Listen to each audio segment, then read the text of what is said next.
Hello, everyone. Good morning. Thank you for coming. Sorry about that noise. We were just having a little bit of difficulty.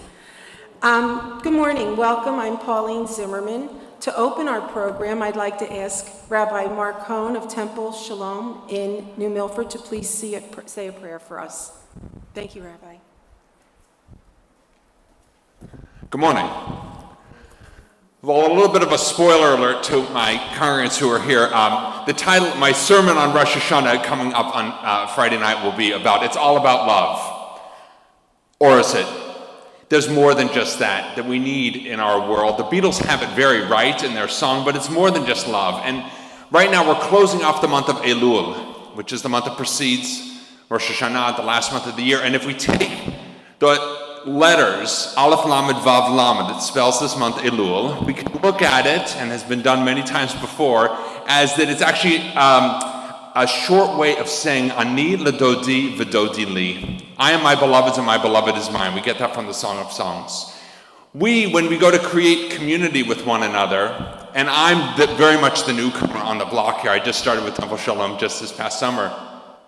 But I know enough about community that it's more than just love that we need to make community survive.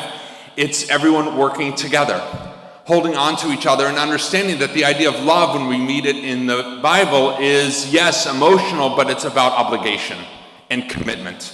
So as we close off this year, and on this morning of honoring those who have helped to build this community and sustain this community, may we operate from a place of love and sustaining each other, feeling that obligation, and going into the new year with strength and good health and much peace. Boker Tov.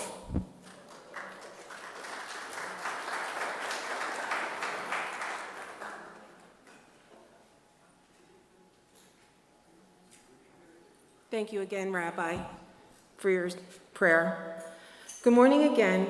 I'm Pauline Zimmerman, President of the Jewish Federation of Western Connecticut, and along with Roy Walzer, our Vice President, Matt Magida, our Treasurer, and board members Eric Albert, Rachel Albert, Chaim Gewurtzman, and Lisa Miller, all of whom work tirelessly for our Federation, I'd like to thank you for joining us this morning as we kick off our 2023-2024 Federation's annual campaign. Our Federation, as you know, supports our community locally, nationally, and internationally, due in large part to your kind and generous donations and financial support, and the many endowments we oversee entrusted to the Federation by philanthropically minded community members, both present and past.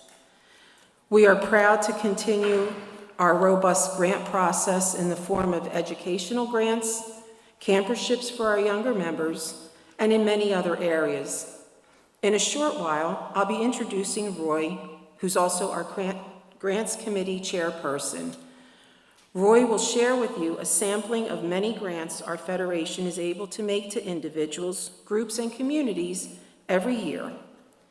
In addition, we assist individuals in our catchment area with one-time or short-term support surrounding food insecurity and housing needs. As you may have noticed this morning, our usually bountiful tables and serving platters are missing lox, a key ingredient in bagels and lox that we usually enjoy.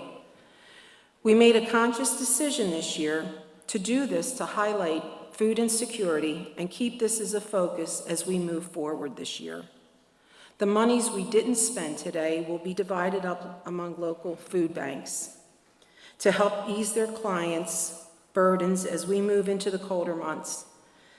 From speaking with area food banks, some of the real times of shortage are the summer months because people are away, kids are not in school, it's not as notable, but we're trying to do the best we can.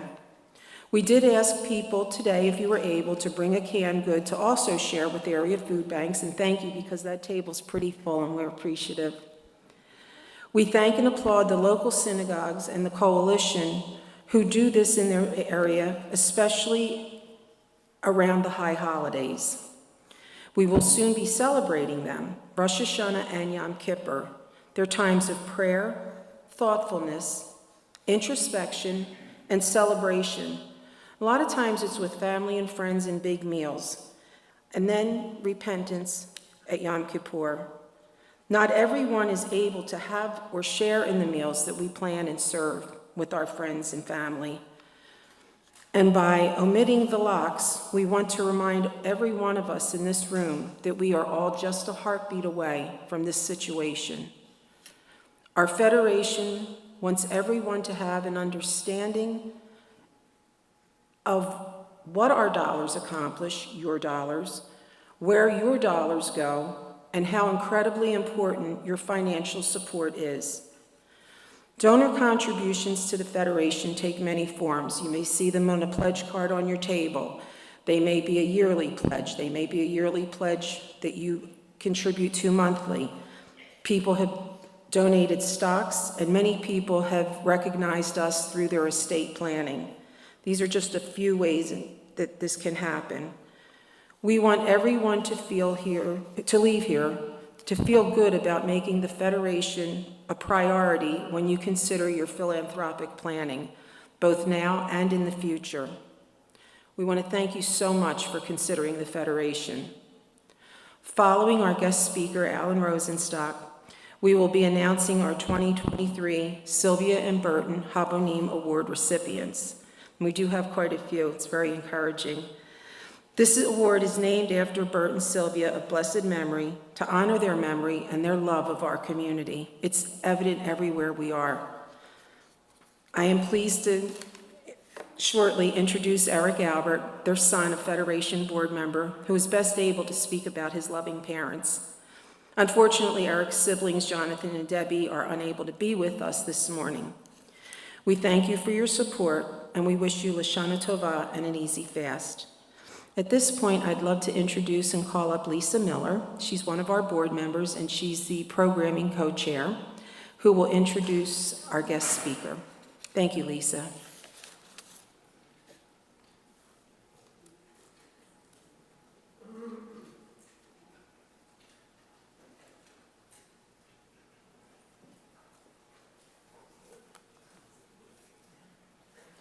Good morning. In 1990, after being informed of a food insecure family, Alan Rosenstock became actively involved in addressing food insecurity in the Muncie community where he resided with his family. And thus, Thompson Shabbos of Rockland County was born. Alan Rosenstock grew up in the Washington Heights section of New York City and credits much of his success to his parents and the community of German refugees. And without further ado, let me introduce Alan Rosenstock, Director of Thompson Shabbos of Rockland County.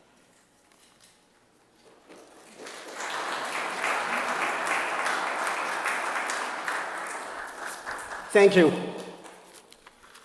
Good morning, and thank you for inviting me to join such a beautiful and meaningful breakfast. What a beautiful way to go into Rosh Hashanah.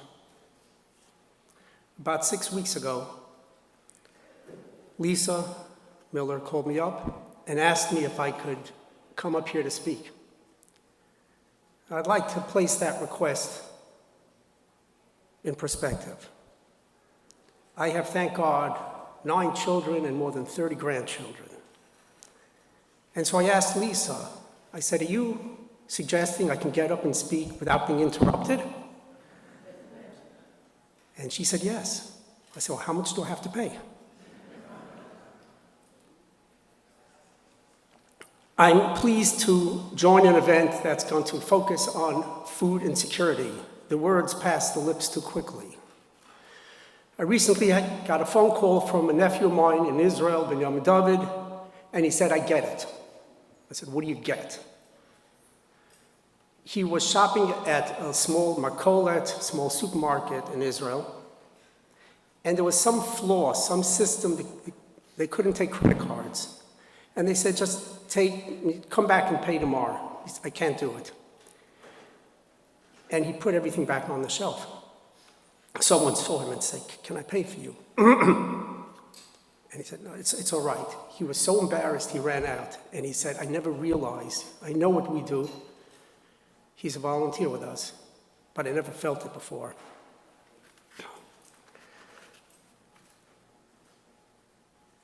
I'd like to share with you for a short while, because I have a long trip home, what it is we do, and most importantly, who does it. 30 some odd years ago when we first started, we started placing boxes of food anonymously at people's doorsteps Thursday nights. The same drivers do the same deliveries each week, and they live on the other side of town from where they deliver. So if they live on that side of town, they deliver there.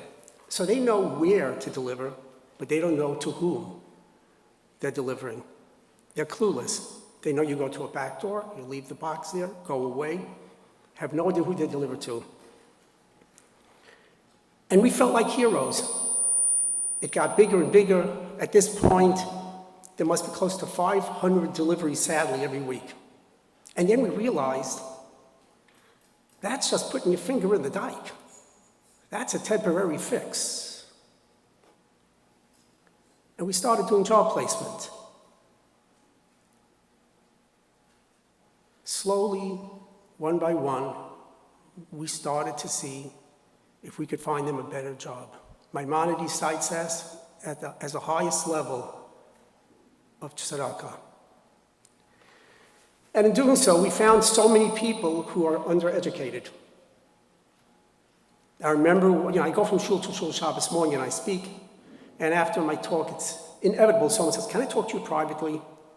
Every shul Shabbos that happens. It means either the guy's stone broke or wants to give me $1 million, and I can't tell. Everyone's got a poker face. And this guy said he was a jeweler, and his business collapsed. He said, "I'm going to have to get a job. I don't know how to use computers. Do you have anyone who can teach me to use computers?" Well, the following Shabbos, I repeated that story, and a group of people started an adult education center. We just, to give you an idea of its scope, we just bought 65 computers for the center. Every few years, we have to get more computers. Volunteers come and give classes and teach people Word, Excel, everything. We charge for an 8-week semester $100. If they attend every single class, they get the full refund. We're looking for their commitment. We don't want their money. What's amazing is each and every one of these initiatives has been fueled and continues to be fueled by volunteers in our community. Maybe I'm a conductor, but I'm incapable of accomplishing all that our community accomplishes. And it's grown. This morning at 3:50, I was exchanging emails with a woman whose home is going to be sold on Tuesday morning at foreclosure. We're trying to put together a group to save it. Now, home foreclosures have become common. So what do we do there?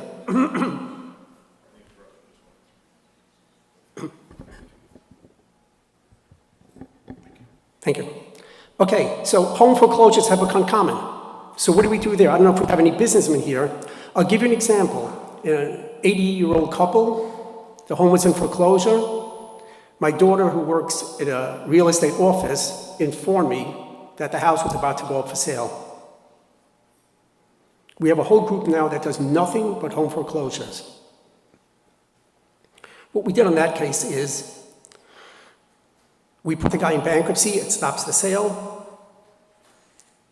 The bank cried uncle, gave us a low ball. They said $963,000. The guy owed out $1.4 million on the mortgage and had an additional lien of $150,000. I borrowed $960,000, personally guaranteed it, which you can do if you're not worth $960,000, by the way. It's no problem. I borrowed $960,000. We closed on the house. We bought it. Then we negotiated with the bank, and for $25,000, they removed the lien from the house. We told the couple find a place. They went to a retirement center in Lakewood, found a place for $555,000 near their kids. Being a 501c3, we don't pay capital gains tax. We're going to pay it for the house, give them the money, it's done. They're short a few bucks, a few shkalim, their family's kicking it in, save the family. We do that multiple times a week. A week. We're doing this all the time. If you ask me now how many homes we own, I have no idea. That sounds a little crazy, but we're buying homes and selling homes. Sometimes there's a fabulous case where there's a fellow, a husband and wife, low IQ, and we bought the house outright and give them a 10-year lease for free. That's because they're both low IQ, and they have 8 children. The parents aren't alive anymore, and the husband's father was my 6th grade English teacher, and I feel I owed it to him. He was kind and patient with me, and I'm returning the favor, and the community's working with me on that. And so we do that all the time. I go from shul to shul, and I challenge people to get involved. If I had to make a decision as to if I wanted money from them or communal involvement, I'll go with B any day.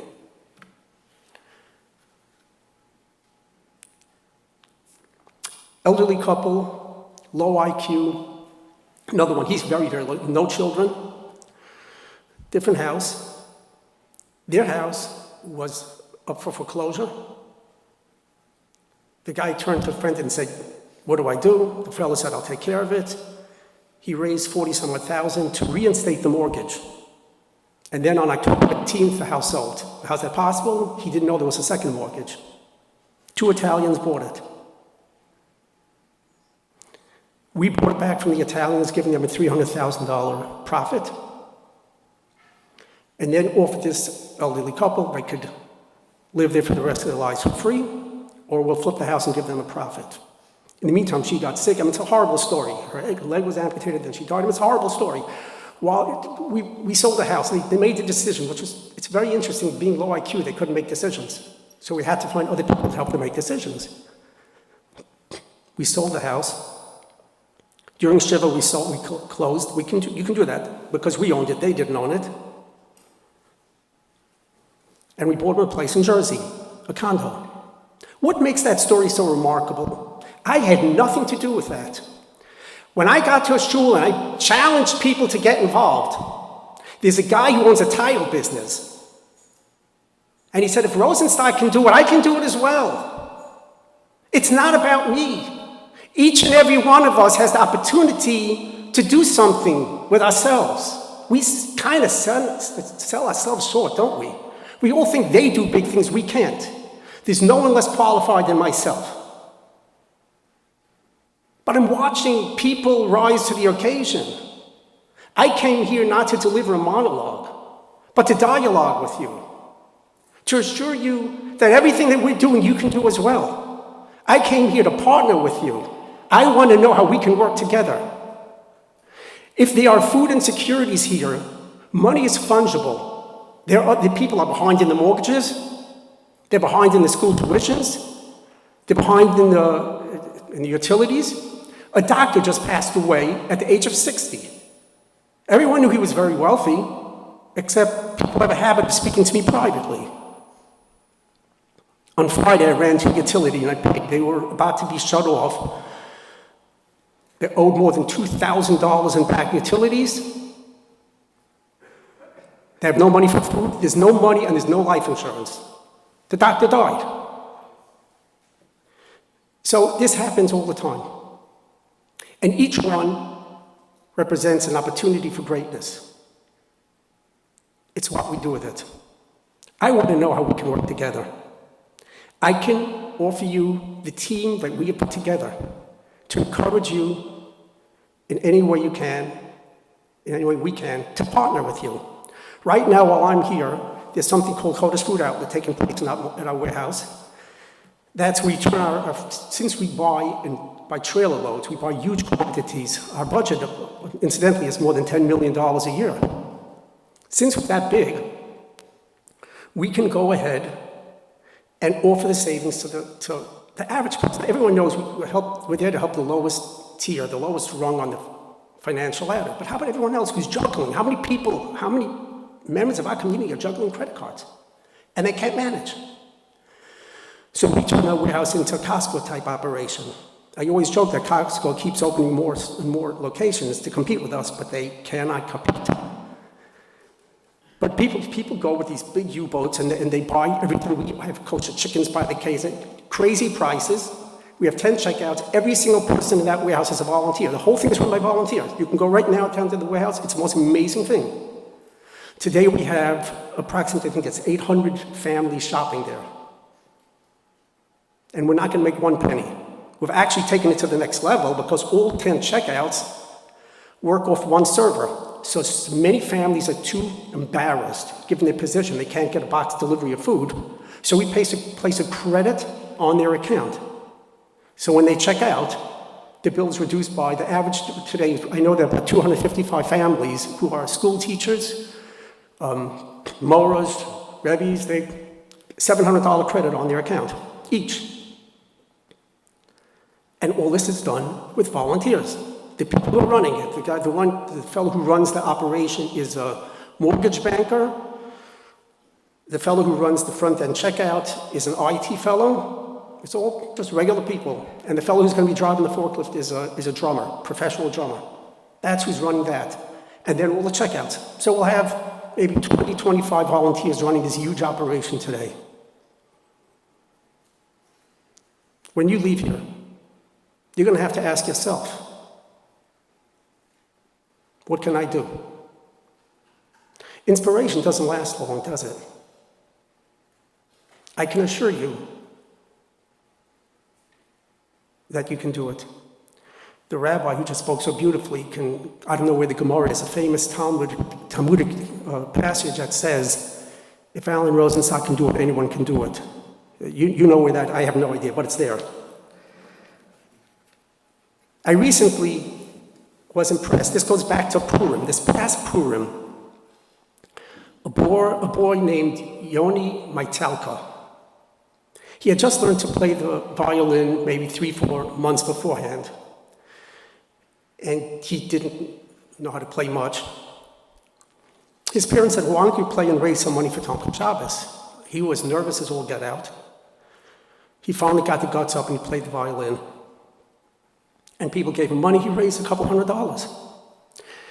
I was so impressed, I wrote a letter to, it's called the Yated, it's a Jewish publication, and I told the story about how little Yoni stepped up to the plate, and he's no different than anyone else. He said, I can.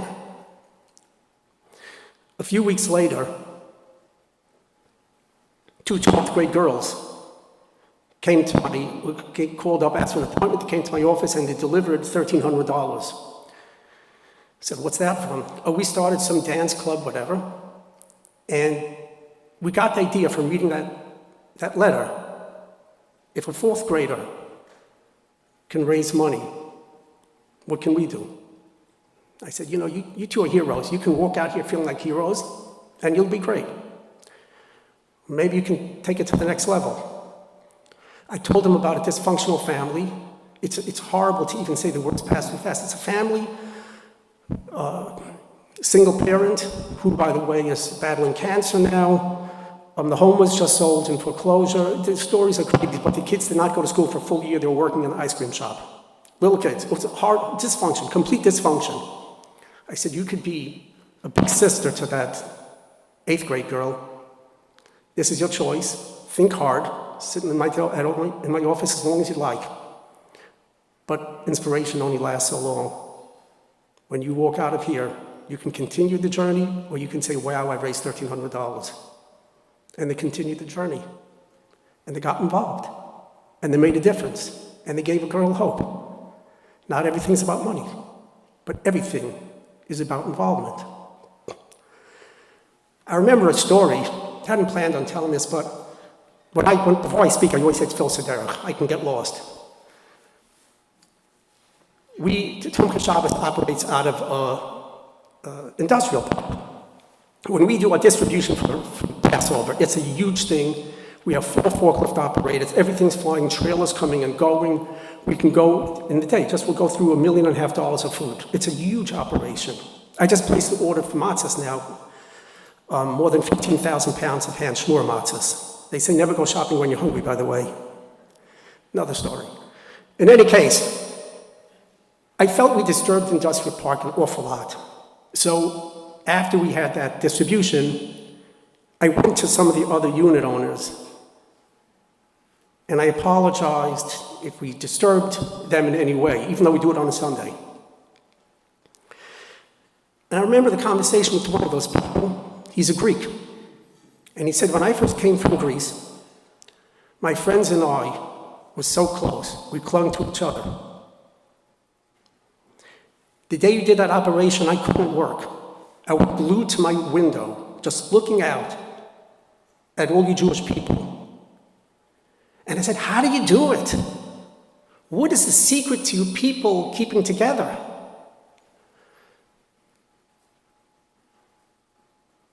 And it made me proud. Because that is what's kept us together throughout this Golos. We only have each other. We can live for ourselves, or we can look after an 8th grade girl who's in an ice cream shop, or an elderly couple who just lost their house. And the stories go on and on. Just give you news from Thursday and Friday. I spoke to a woman living in New Square. Her husband had all of his toes from one foot amputated. He's in rehab. She's short of food. She doesn't have anyone working. That's a real story, just had.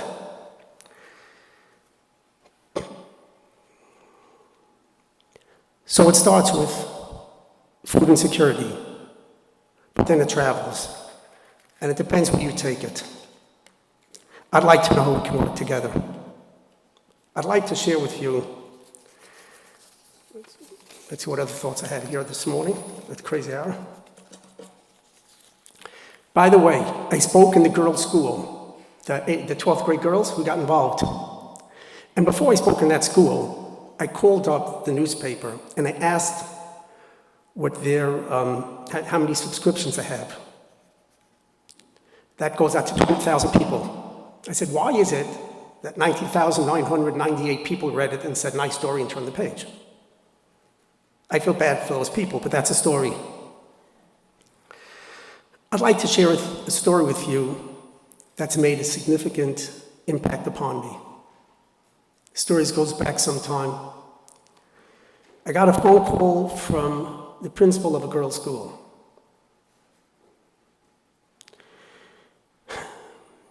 There was a girl from the school who used to sleep at the principal's house one day a week. The reason she did that is because the home was so dilapidated, the floor of the kitchen was eaten up. The mice would come in at night and scratch on the door. It grossed her out. And she couldn't face it for mental health, for sanity. One day a week, she would sleep at a principal's house. Okay, it was a Thursday morning when she called me. They said, how can I help you? They said, well, her brother got engaged, and they found every single excuse to not let the kala, the bride, into the home, because they're scared it's going to break off the shidduch. Okay, what can I do? I said, can you make that house look like a museum? I said, how much time do I have? They said, you got 1 week. I said, sure, which is what I always say, because Klal Yisrael is that powerful. Not a problem. Not a clue what I was going to do about it, but okay. That was a Thursday morning. Thursday night, I went to the warehouse that very night, and I found a fellow who was just starting out in construction. And I said, here's the challenge. I need to know if you could make a wreck of a house look like a museum. He said, okay, get me into the house. I'll see what I could do. I called up the home the next day. The wife answered. I said, name's Alan Rosenstock. You know who I am? Yes, I know who you are. I said, I need you to do me a favor. There's a guy who's very big in construction in Brooklyn. He's trying to break into this community. He just needs someone to use as a reference. He'll do some work for you for free. Do you mind if he just does some work for you? Sure. What's his field of expertise? I said, kitchen floors. Bring him in. No problem. I can help out. Okay? The fellow came in, and he described to me a disaster. The bathroom wasn't working, he has to call in a plumber. Nothing, it was disgusting. It was impossible. There was a reason that the older girl was going every day to, the 11th or 12th grade girl was going every day to the principal.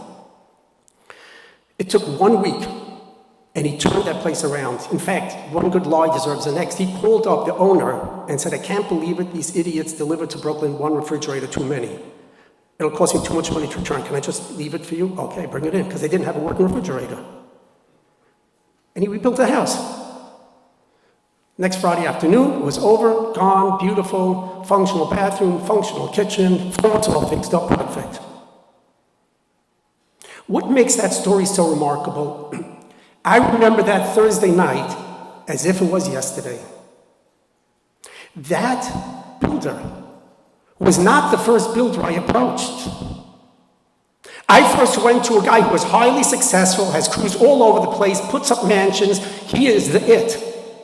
And he said to me, Alan, not now, I don't have the time, we're all swamped.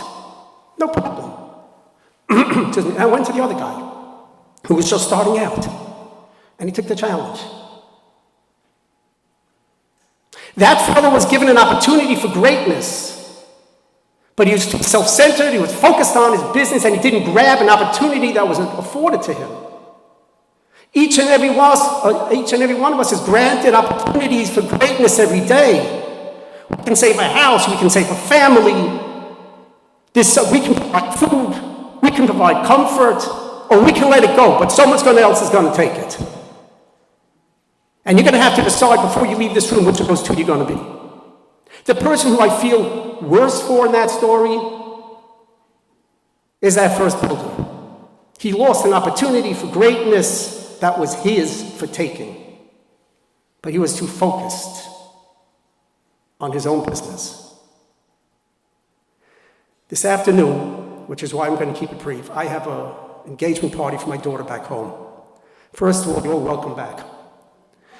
But I would like to do something besides welcome you back from my daughter's engagement party. I'd like to welcome you to stay in touch with me. I speak in communities all over the world. People have taken me up on the offer. My wife spoke in a girls' school once, and one of the girls raised a hand afterwards during the questions session and said, "What's missing from the boxes?" My wife said, "Candles. It's not food, but if people cannot afford basics, they can't afford candles to light for Shabbat." Okay. That night, the phone rang, and it was that 10th grade girl. How much does it cost? Well, my wife looked it up and contacted importers, manufacturers, found out. It was a few weeks before Pesach, and the phone rang, and she said, "Do you remember me?" And she said, "Yes, we remember you. I've raised the money." And she raised the money so that every family can have candles for Shabbat, for the Chag of Pesach. During the summer, that summer, my family, we go away, but I came, I have to work, I was home. And the phone rang again, and she said, "You remember me?" "Yes. I'm in camp, but I'm raising the money. Make sure you buy another box for the Chagim, for the Rosh Hashanah. Everyone should get candles." That woman got married, moved to Brooklyn, and never stopped. How many other kids were in that school? I can tell you exactly. There were 600 girls in the room when my wife spoke. One person. Kind of like the second builder, isn't it? By the way, if you want to hear an interesting tidbit, when I made a deal, the second builder who did that house, he didn't have any money. He was just starting out. And I made a deal with him. You do the labor, we'll pay for all the building materials. You tell me how much it is, and we'll cover it. And when he was done, it took him 1 week, fix up the whole place. I said, "Okay, I'm ready. How much is it?" I was scared out of my mind because I thought this guy's going to... He said, "Alan, are you crazy? I'm going to give up a mitzvah like that?" I said, you know you don't have that kind of money." He said, "Alan, I will never again have an opportunity like this. I'm not giving it up." And he arm wrestled the guy. He refused to budge. Today, he's a very big builder. Last time I saw him, he was directing steel girders, putting up a commercial building. He's a very big builder today. But he taught us all something, as did the two 12th graders who started a dance club. As did the fellow Avi who bought the people's house and oversaw that, oversaw every aspect of that. They all teach us we can do it. I'd like to partner with you. Each of us is going to have to decide before you leave this room if you're the first builder or the second builder. Let's not live for ourselves alone. Rosh Hashanah is a time, as the rabbi said, for introspection. Let's realize it's a long, challenging golus. We survive by sticking together. May Hashem grant each and every one of you a year filled with much simcha, and may you continue to look after each other as you grow communally. Thank you.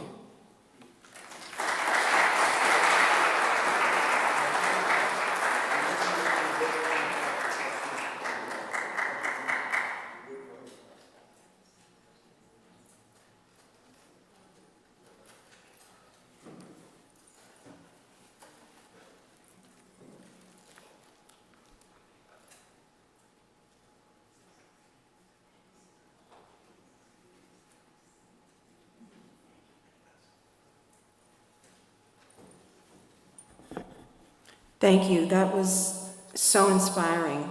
I hope everybody leaves and remembers which builder you want to be. And I'm sure everybody did pick up on the fact that the award is named the Habonim Award, and it's the builder. So I'm so grateful. Thank you. I'd like to now ask Roy Walzer, our Vice President and our Grants Chair, to come up and talk about our grants and how wonderful they are, how hard the group works, and what wonderful outcomes they have. Roy, please.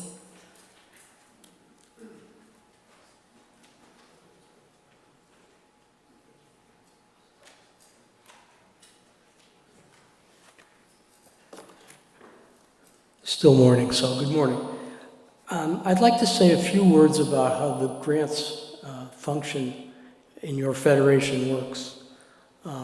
The Federation has an endowment, and under the Federation umbrella, we have a grants committee, and I'm so pleased to be on it and help lead it.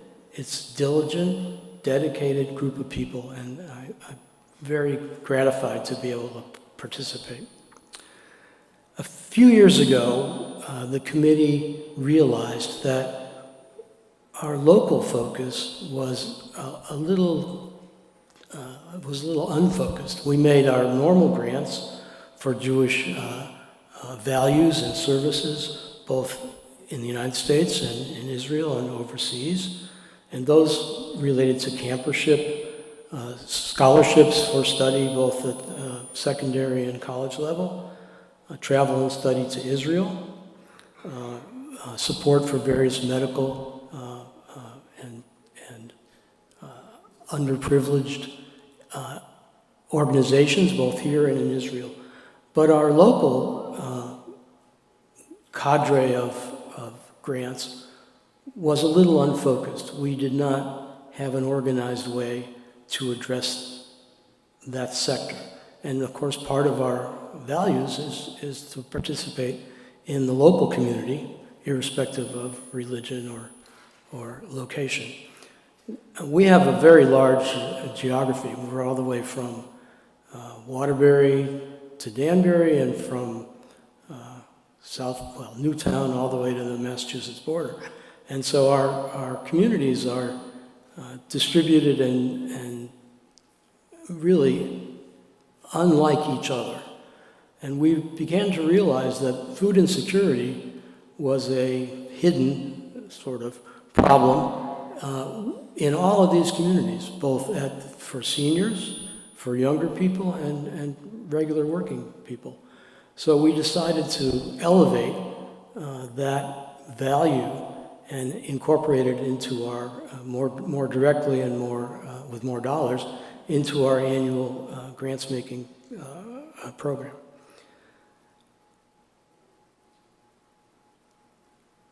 We've been able to identify local food insecurity programs that have a wide variety of ways to attack the problem.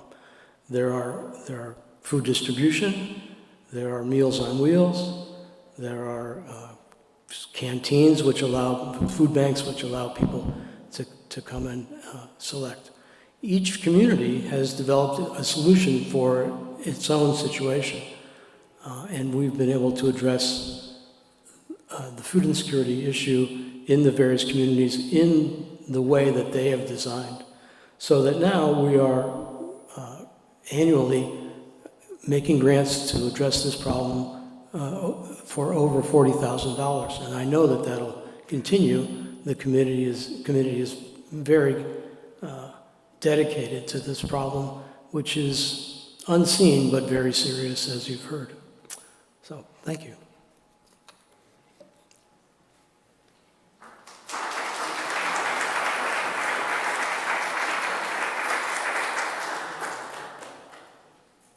Thank you, Roy. Next, I'd like to introduce Eric Albert. He's a board member, part of our community forever. Somebody along with Roy who always seems to pick up when I call, even though they have caller ID. Eric's going to speak about his parents, and then we'll award the Habonim Awards. Eric, thank you.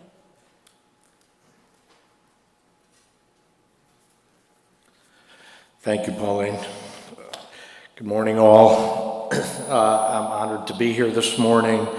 On behalf of our entire family, I'd like to both congratulate and thank all of today's honorees for their dedication, work, efforts, and contributions to building Jewish community here locally, nationally, and in Israel. Our survival depends on it. Today, we are buffeted by winds and heavy seas wherever we turn, massive increase in anti-Semitism, divisiveness at all levels of society, whether here or in Israel, political issues, the war in Ukraine, continued Iranian threats of annihilation, on and on. However, as we've heard, our resilience, strength, optimism, pride, and firm beliefs in the importance of being Jewish have been and continue to be the cornerstone and foundation for our future, for ourselves, our children, grandchildren, and great-grandchildren. My parents, Sylvia and Bert Albert, believed deeply in the richness and wonder of what it meant to be Jewish, what it meant to be Jewish in a community like ours, and certainly the importance of Israel. They believed, as I mentioned, in the importance of a strong local community and a meaningful and important attachment to and relationship with Israel. For them, these were not only words, but lived every day by their actions, their lifelong support of so many worthy Jewish organizations, but most importantly, Federation and the Temple here. Over their lifetimes, they supported both with their resources, but equally as important with their talents and their time. They had vision, and that is why, along with a few other families, including Roy's family and other community leaders, we are all here today in this amazing facility. They knew we needed a home upon which we could build a future on.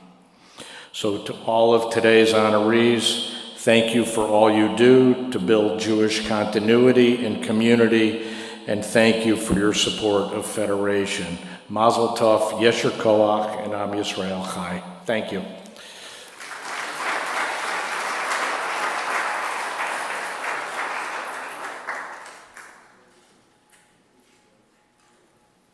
Thank you, Eric.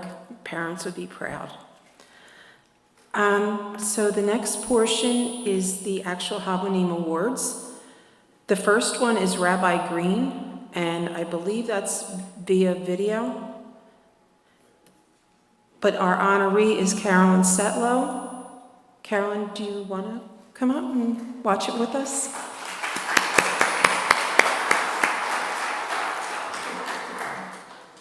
We will be giving our honorees the Habonim Award. We do have one today to show everybody, but we'll get them to everybody this week or so. Thank you. He is specific in his language, repeating the message that God states, "Build me a sanctuary."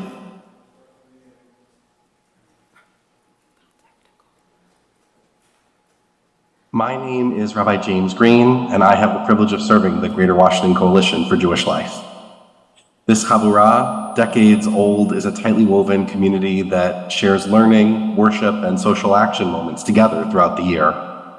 As a believer in community, I would be remiss if I didn't begin by thanking the Federation's staff and lay leadership for the ways in which you have reached out to me and to our coalition. Most recently, over the past few years, and with appreciation for Gary Jones and all his intention around that community building, that community organizing, I believe that we are lucky to be in relationship with one another. In scriptural tradition, Moses tells the Israelites to begin work on a tabernacle for God so that God will dwell with the people.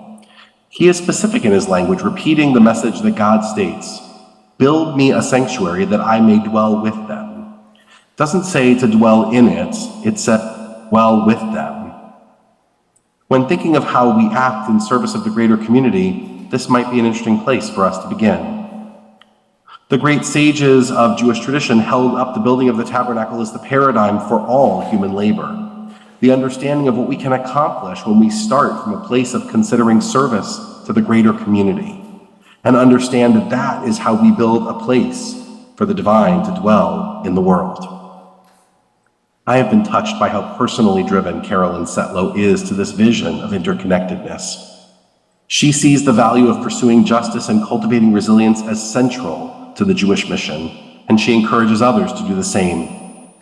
As the leader of the Greater Washington Coalition for Jewish Life's social action projects, she models the behaviors of the Israelites who invite God in through service. The Sylvia and Burton Albert Habonim Award is intended to honor those builders, those bonim, those community members who are building a stronger Jewish community. Carrie is a symbolic exemplar of that vision, and she serves as a community builder both inside and outside the Jewish community. She serves as the coalition's representative and as a leader of the Greater Washington Council of Congregations, the WRRP, and also now with a little help from my friends. She has organized drives, actions, and gatherings that inform, inspire, and call people to service, most recently in the refugee resettlement movement. She is a leader in the interfaith community locally, and is someone who takes to heart that call to seek justice.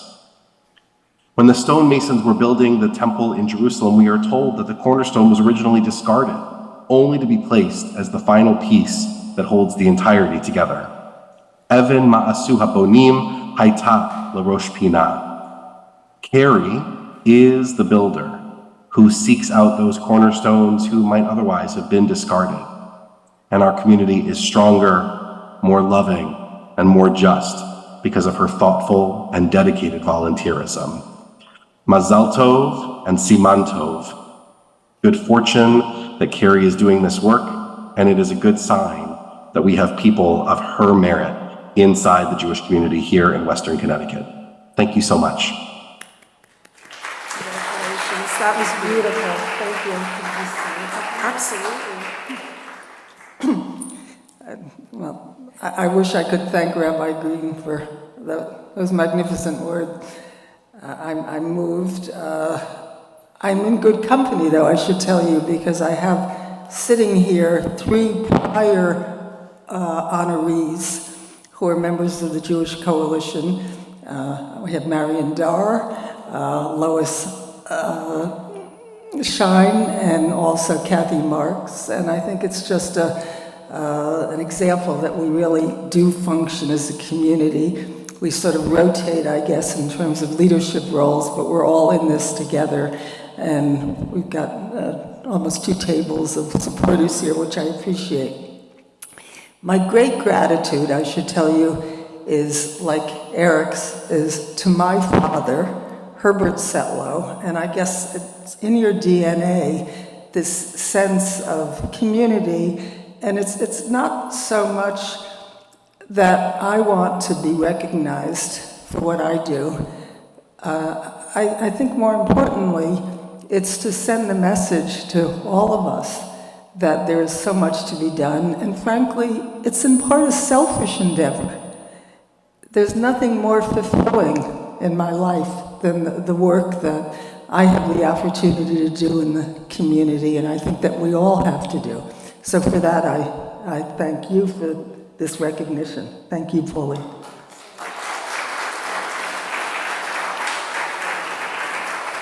Mazel tov.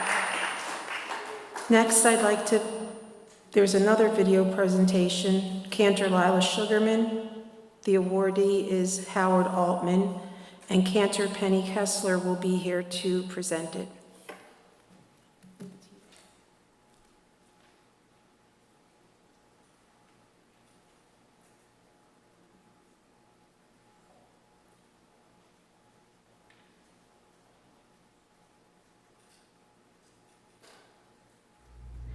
Shalom all, my name is Cantor Lila Sugarman, and I am honored to be the new clergy at the United Jewish Center. I'm so sorry I'm not able to be there in person, as it is our first day of religious school. It is my sincere honor to speak to you today about our community member, Howard Altman. Howard is a true mensch. He is so kind, caring, humble, and dedicated to our community and to the greater Jewish community. Howard serves weekly as the Gabbai during our Shabbat morning services. In this position, he brings people into the service and gives them an opportunity to be involved. He also supports the learning of these members by sending a weekly email of the Torah portion and all these resources for study. Howard is a member of our board of trustees, the adult ed committee, the ritual committee, and he always helps to plan our Holocaust remembrance as the son of survivors. Our president, Bonnie Wunsch, describes Howard as a kind soul and a mensch in the truest sense of the word. Howard brings care to everything he does in building community at United Jewish Center. Thank you for everything you do, and it is my honor on behalf of the UJC and Federation to present you with the Habonim Award.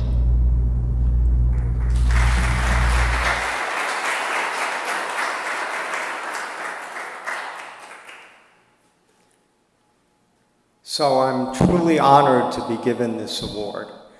But I have to say that my inspiration for all that I do come from my fellow congregants, for the present clergy and past clergy, for all of the leaders of the committees that I'm on, which again inspire me to do the work that I've been doing.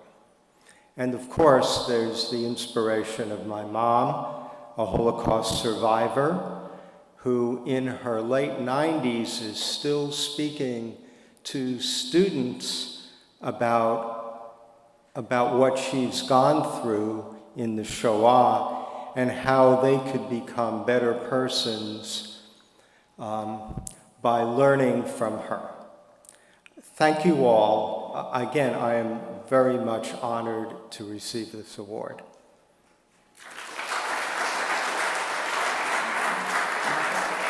Thank you so much.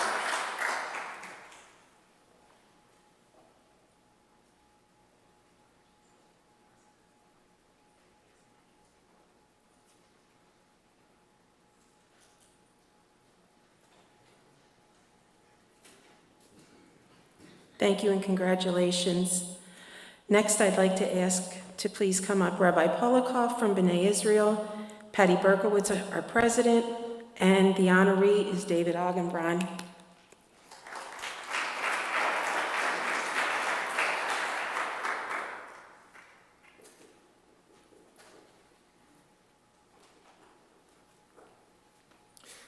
Thank you, Pauline. We are so grateful to you, to the Federation, to the board, and to the staff for the strong partnership and for your leadership, which we are truly blessed to have.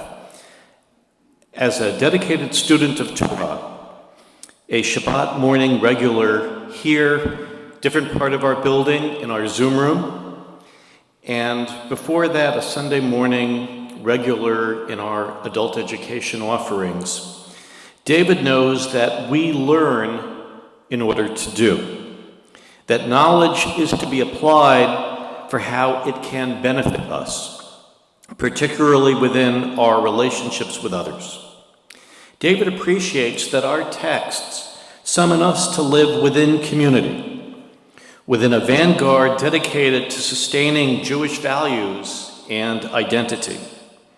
And David is acutely aware of our sages' insight, im ein kemach ein Torah. Without sustenance, there is no Torah. Just as without Torah, there is no sustenance. Over the years, and in several capacities at B'nai Israel, as well as on behalf of this shared campus, David has applied his skills and knowledge to sustain our congregation and community.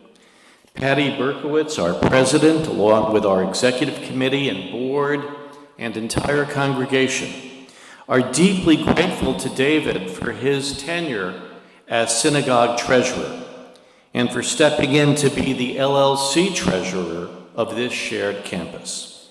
In this work, as well as in his other leadership positions, David distinguishes himself. He's very hardworking, steady, and reasoned. While so many flee from responsibility, he's been willing to take on difficult jobs. And where others might seek to obscure or deny the challenges, to kick the can down the street, David's integrity is such that communication has been exemplary, our circumstances transparent, our congregation and the LLC board fully apprised, both of our decisions and the rationale behind them. All told, not only has he helped to sustain Torah, he has done so in a manner embodying its utmost values. In honoring David, we also note the contribution of his wife, Deb. She's holding the smartphone. Not only are they both a friendly, welcoming, and affirming presence here, Deb's support has helped make David's work possible, particularly given what has become his commute. Finally, B'nai Israel is delighted to link David's name with those of Sylvia and Bert Albert, Zichronam Livracha. Sylvia and Bert were dedicated builders and nurturer of the institutions of area Jewry, including the Federation, B'nai Israel, and this shared campus. And they were both square shooters, renowned in their family and in our community for their commitments and integrity. David, Deb, and we all stand on the shoulders of Sylvia and Bert and other exemplary, generous Jewish leaders and families. May we too learn and do, safeguarding the future and promoting blessing. Mazal Tov, David, Yesher Koach.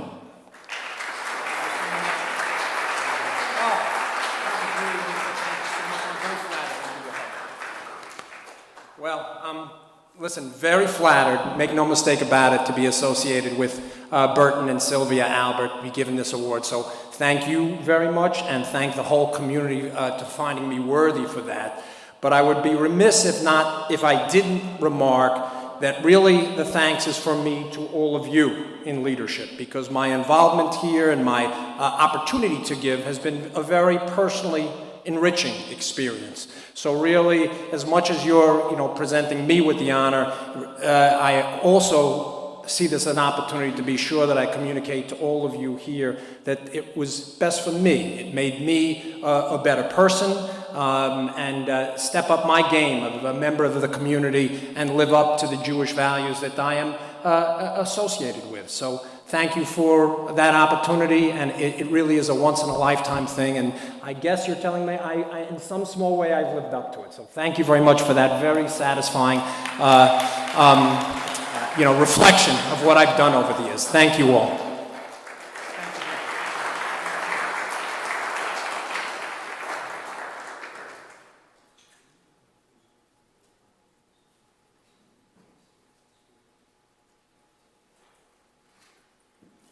I don't know if I should say this, but I can remember years ago when I called and said, "Do you want to be treasurer?"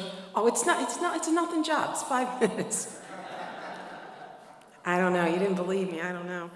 I would like to next call up, please, Rabbi Cohn to present the award to Tamara Potter.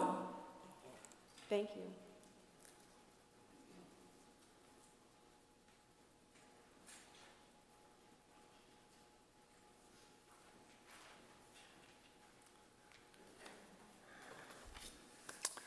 Thank you to Eric, and thank you, Pauline, and thank you to the Jewish Federation of Western Connecticut. It didn't take me long to be at Temple Sholem of New Milford to realize that there was one person upon whom the congregation not only rallies around, but relies upon significantly. Tamara Potter has served as our executive director for 25 years, and despite repeated attempts to retire, for some reason with my arrival, she has decided that this is the year. Now, I'm not taking that personally, though I know that my life will be lesser for it. The truth is, when I learned of the Habonim Awards and read the write-up seeking honorees shared to the congregations, I immediately thought of you, Tam. Being brand new, I don't know the synagogue fully yet, but I can tell by the board's immediate reaction to the nomination that I had struck the right chord. Tam, you are receiving this acknowledgement by our local Federation of Northwest Connecticut as a result of your 25 years of labor and love for the congregation and its members, for the rabbis and the cantors, and for the larger setting which has been home to you and to your family for many, many generations. As we close off 5783 in just a matter of days, and you enter what will be your last year of regular and active building of the Jewish community in our corner of Litchfield County, allow me to say on behalf of the congregation, my predecessors, the many, many members, dare I say thousands of people whom you have touched with love and kindness, uprightness and care, thank you, and yishar koach. You should go on in good strength. In Psalm 92, we read, Tzadik katamar yifrach. May the righteous flourish like the tamar, like the date palm. Your name is forever connected with righteousness and being upright in the text that is sacred to us both. And most importantly, it is connected with righteousness and being upright in the eyes of our synagogue family and the larger community, and I have no doubt in the eyes of God as well. On behalf of our Temple Sholem board and our temple president, David Schaefer, who is here as well, as well as Marilyn Leaf, longtime member of our community, Mazel Tov, yishar koach.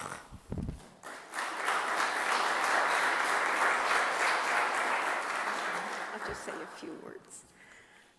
I've told this story before, but many years ago, when Rabbi Norman Koch was our rabbi for 35 years at Temple Sholem, he would come around the corner every once in a while, and he would say, Temple Sholem is a very special place. And I would say, yeah, okay. And then a few months would go, or a year would go, and he would remind me that Temple Sholem was a very special place. And I would say, yes, you're right, it is. And then he retired, and our next rabbi came, and he would say to me, you know, Temple Sholem is a very special place. And I'd say, yes, I've heard that before. And then the next clergy would come, and after a while, they would mention to me that there was something special about Temple Sholem. And Rabbi Cohn is now my 6th clergy. And he still says to me, Temple Sholem is special. And I said, yes, it is. But it's not the building, Temple Sholem, that's special. There are much lovelier temples. It's not the location of Temple Sholem that's special. New Milford isn't the garden spot of the world. It's the people that make Temple Sholem special. And they always have been. And they always will be. Thank you.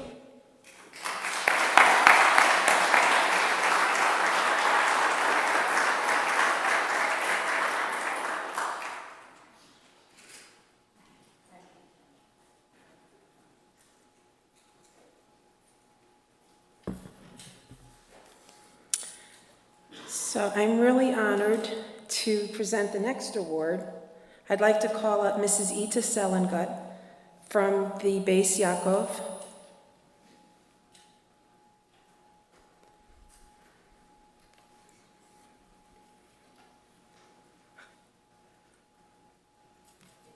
Congratulations.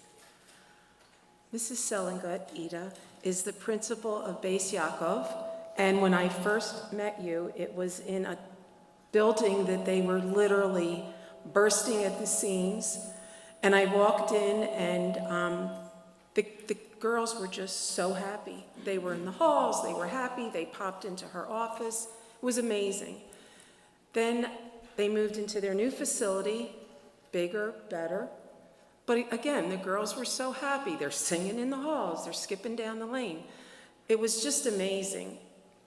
And we're so grateful for everything you do in the community. You've been in our community a while, and it's a testament just at your table. She has her two of her children here. Her little guy's there.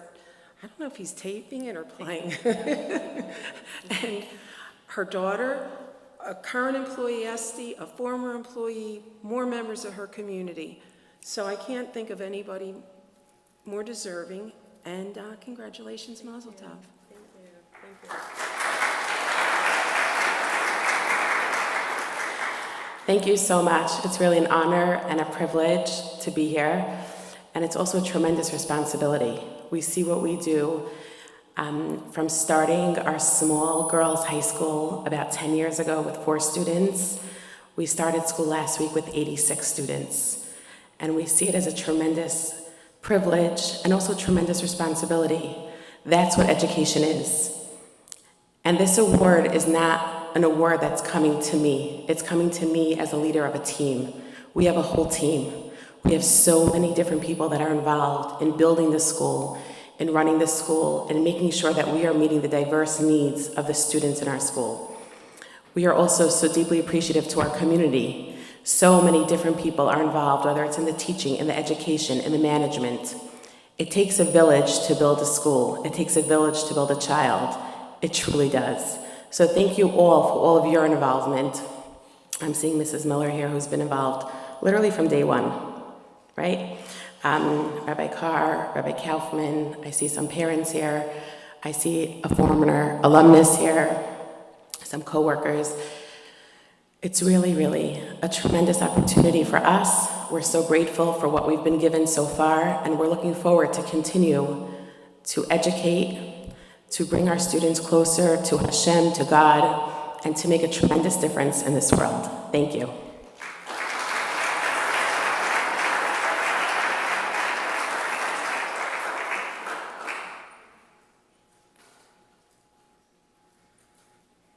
I'd like to please ask Reuven Ringo to present the award for Yeshiva Gedolah to Moshe Nager.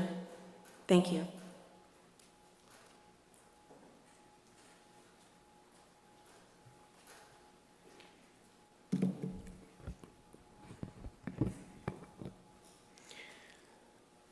Good morning, everybody. I want to thank you all for coming out and for giving me this opportunity to speak about one of my mentors, Mr. Nager. Even though he's from Canada, his unique ability to combine the drive to advance and create and build, but bring along every student, like the Marines' well-known mantra of no man left behind. It's incredible. The sages say in the Mishnah, as one of the rules for a teacher is to raise up many students. And that's something Mr. Nager does each and every day with the yeshiva. He's created the environment in the secular department of growth, of encouragement. The students are comfortable and capable of being their best selves. And specifically, I've grown close to him over the past couple of years through the Virtual Enterprise International program.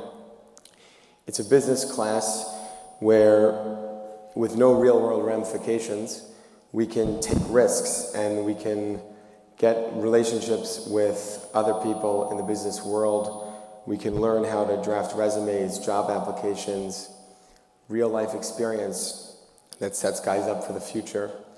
A good friend of mine, made it to Harvard from this program, and it's just such an amazing opportunity to be a part of.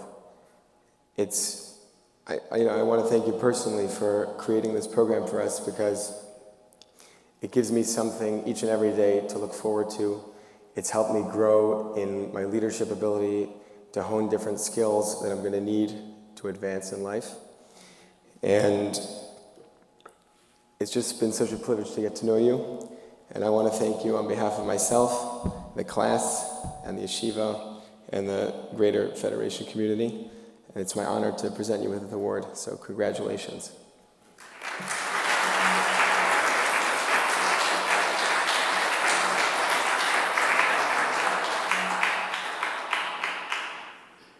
Thank you so much for having me here, and of course thank you to the Federation and everyone that made it out today. It's a huge honor for myself to be able to spend about 6-7 hours in Durham in the high school every day, taking over as principal and running this virtual enterprise course where students have gotten scholarships, internships, paid internships. They went from feeling lack of self-esteem or no confidence in facing the struggles that the real world has financially. This class proves and builds them. We won 2 regional business plan competitions in Pennsylvania and 1 in Manhattan. We take them to trade shows. We compete against other schools. It's a program that's beyond anything I've ever seen, and hopefully with the help of everybody and continue it. I would love to open it in more schools and continue growing it, but it's a huge honor to be here and to share, what the Rabbi Kaufman, Rosh Yeshiva, has given me the opportunity to do for the high school, and it's just something that I plan on keep on doing. And like Reuven Yonah said, it's boys graduating and turning into real men from the program that we started. And thank you everyone for having me here.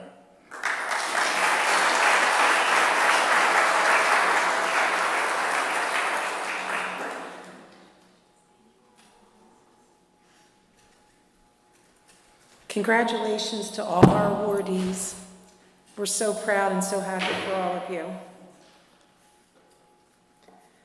Before we end our program, I'd like to thank the Federation staff, Tom Harris, who unfortunately couldn't be here with us today, our Chief Financial Officer. He stepped in and took over, and we are very grateful. We also have Kathy Conti in the back. She's our programming manager. Thank you. And also in the back is Pamela Perkins. She's our administrative assistant. When we need anything, we call her, and it happens like that. Thank you. I'd also like to thank Stephen Reps, who I'm going to embarrass because I call him a gentleman, a scholar, and an IT guru. So thank you. He's always here to help us, and Benet, so thank you. I hope everyone had a good morning with us. Please feel free to stay, have something to eat, a cup of coffee, and please remember us when you think about your donations. Thank you. Kathy?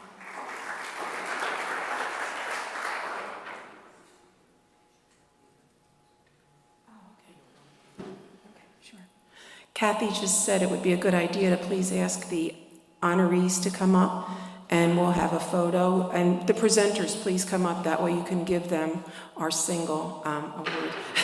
So why don't you all come up, and we'll try and organize it.